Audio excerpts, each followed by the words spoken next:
Hi, and welcome to Kicking Kickstarter. I am here with Nick from Tales Studios to talk about Novus AEternes, is it?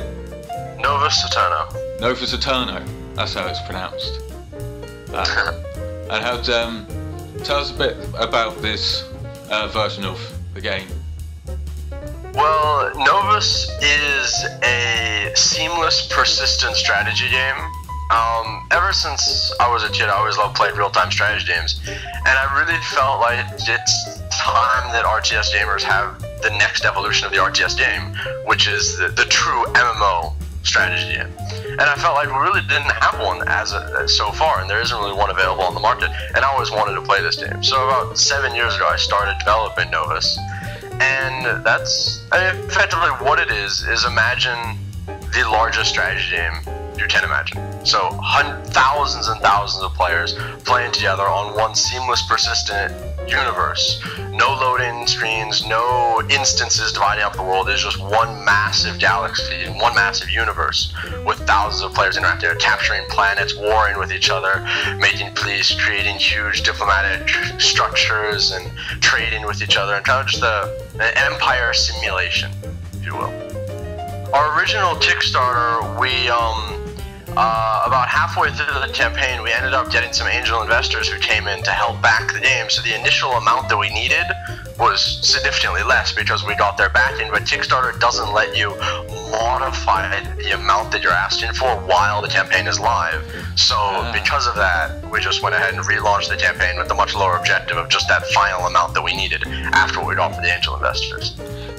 So that's why we had to relaunch the campaign, so that just with the last little amount that we needed left after the backing we got from the angel investors with the first campaign.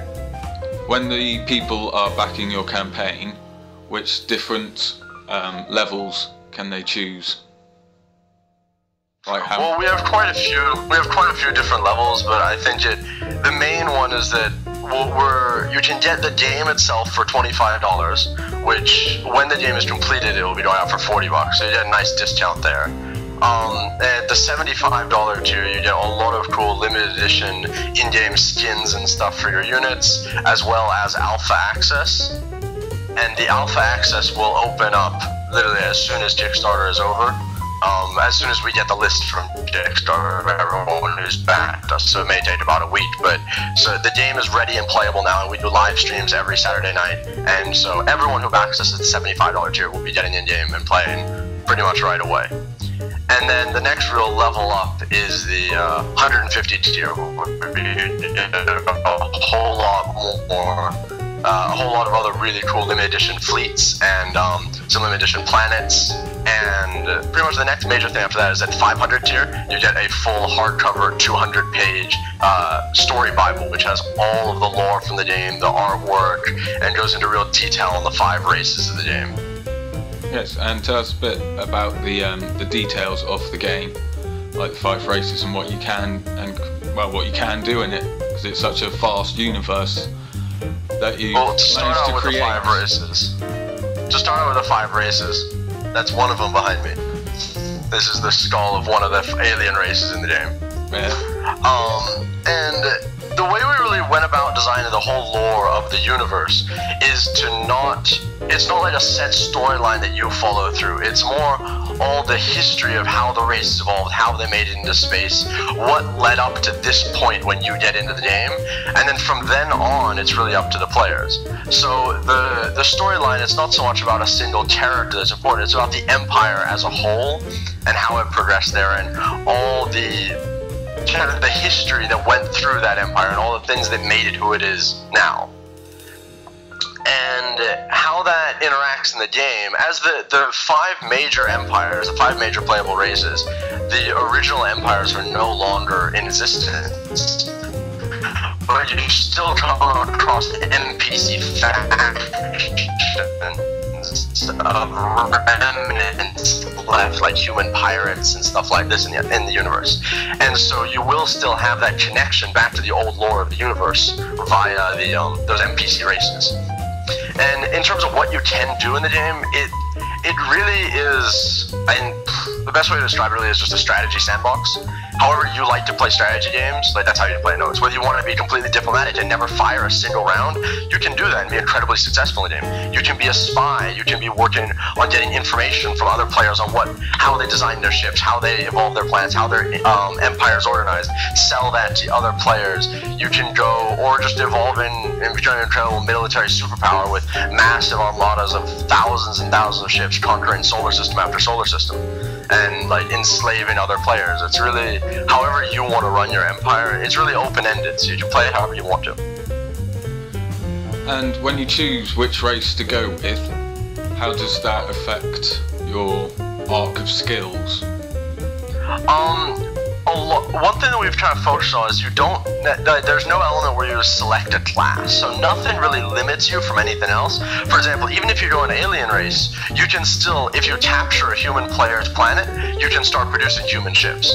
So in the end, there is no real limitation from it. The main element where it affects you is primarily how your race researches. Each race researches very differently. So the humans have kind of a dynamic theory system where you go generating ideas and theories and researching them. You don't really know what you're going to get until you have the final product.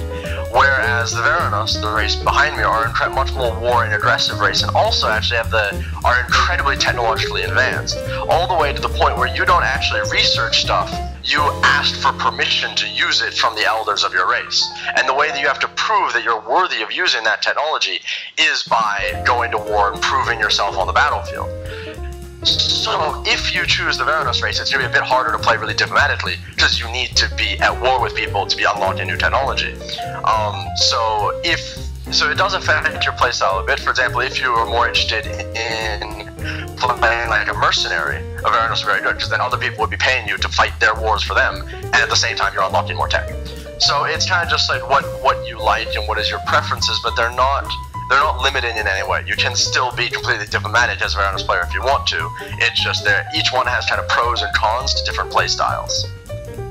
Okay, and I've seen recently that you've managed to double your target for Kickstarter. Yeah. What were your stretch goals?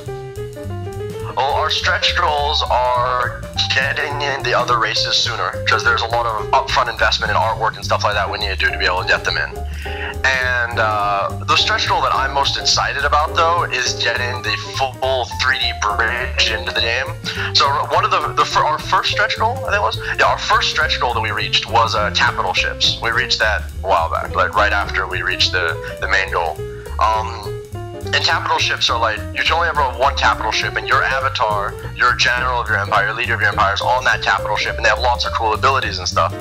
But the really cool thing that I want to reach in the stretch goals, hopefully, is to have full 3D interiors of your capital ship. So you actually have an avatar walking around the inside of your capital ship as the battles are going on around you, as you're traveling through space, and you'll interact with the crew on your capital ship, interact with all the consuls there to be managing your empire, and I think it'll give a lot more immersive element to the game and an identity to the player, which is something that's actually quite rare in most strategy games. Yeah, you normally can't get quite close up and still have a character within the ship that you've created, so it was good to see that within the game, especially the big, fast sandbox that is created by giving such a freedom and not trying to limit the player or create that game sense of it. That's what I really like about the project, the fact that it is completely up to the player. I mean, I've like these kinds of games, and I've been waiting for a game like this for ages, so it was fantastic to see it coming out. And what are your plans for the future with the game over the years to come? Well, there's countless things that we would like to add into the game, also in advancing the storyline and those elements, but I think it really comes down to just adding in more breadth to the game. There's a lot more features that we would like to add in as we go about development, as after the game has even been released in expansions, and just all sorts of things we want to add to the game. I think one of the cool things we've been focusing a lot in right now is population management, and trying to concept like how, like in much more detail, like what kind of political structures you can implement on your population. Could you capture enemy players' population? Could you enslave them? Could you ransom them back to enemy players? Like stuff like that. Just not features that are forced on players, but just a wider breadth of things that you can do in the game. And how did the concept for the game come out? How did you start to create it from the very beginning upwards? It started honestly just, I was playing, I think, StarCraft one night, and I was playing a match that ended up lasting like 2.5 hours. And for anyone who's played the first StarCraft, that is insanely long for a StarCraft match. And it almost like a whole new concept of a strategy game started forming, where it was competitive, but at the same time there was almost no resources left in the map, and we had to start thinking about more like long-term strategy. It wasn't just about right now this battle to see who would actually be able to win. And that kind of got us thinking that wouldn't it be awesome if we had this kind of persistent strategy game that we could play over a long period of time. And then just as a strategy gamer wanting to play that type of game, I started looking around the internet to see if I could find this type of persistent strategy game that I could play with my friends, and I just didn't find it anywhere. And so from there, I started posting on game development forums and started to see if I could rally up a team who would actually be interested in building this game. And it took a while, it wasn't easy. I mean, we've been now at it for 7 years, but we slowly started to get some people on the team who were really excited about the idea, and the team's just been growing to now the point where we're about 25 people, and working like way more than full time on developing this game.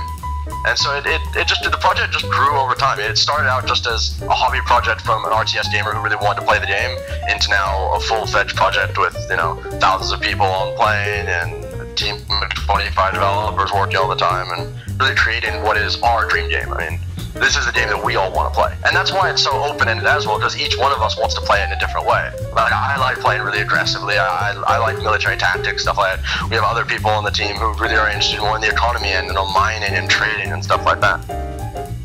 Cool. And where can people go once you finish your Kickstarter campaign and you've added everything in?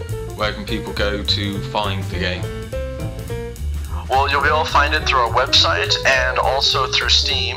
We've already signed our distribution contracts with Steam, and Steam went just through green light and everything, so pretty much as soon as the game is ready, we're going live on Steam with, we'll probably be going up there with a alpha program, what do they call it? I'm just showing so we'll probably be putting our beta up on Steam once it's ready, and so you'll be able to find us there or through our website. That's brilliant. Thanks very much. My pleasure. From Telltale Studios to talk to us about Novus AEternes. Thank you very much. Thank you.